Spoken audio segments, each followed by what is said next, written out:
is Debbie and I'll be your nurse today. Today we're going to be inserting an NG tube.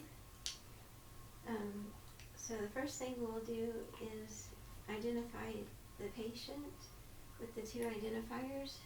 May I have your first and last name, and may I have your date of birth, and then check it with their armband. And make sure that the patient is sitting up in the Fowler's position.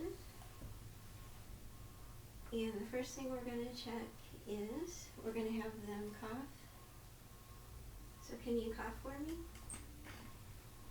And then we're going to check the gag reflex with the tongue depressor. Now we're going to check the patency of the nose. So you press down on the nostril and have them breathe out. And press on the other nostril and have them breathe. And whichever has the best patency is the one that we're going to insert the NG tube into.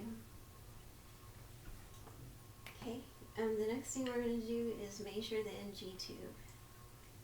So you start with the end right at the nostril, go to the ear, and then from the ear you'll go down to the xiphoid process, and you'll take that and you'll mark it with a marker.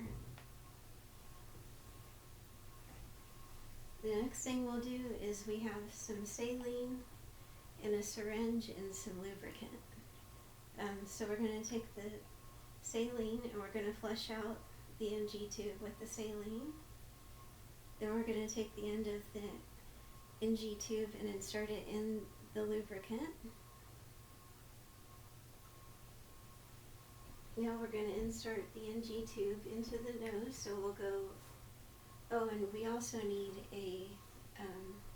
an assistant to give drinks of water so that the swallowing helps the NG tube go down the throat. So we're going to go ahead and put the NG tube in, up through the nose, down through the throat, and through the esophagus down to where the xiphoid process is. Once we have the NG tube inserted, we'll go to that line that we marked, and that's as far as we'll go. Once it's inserted, we'll take it behind the ear, we'll secure it with tape, and then we'll take the additional NG tube and secure it to the patient's robe with a clip. We also want to check to make sure there's no air in the NG tube, to make sure that it didn't go down the larynx. And that's how you do an NG tube.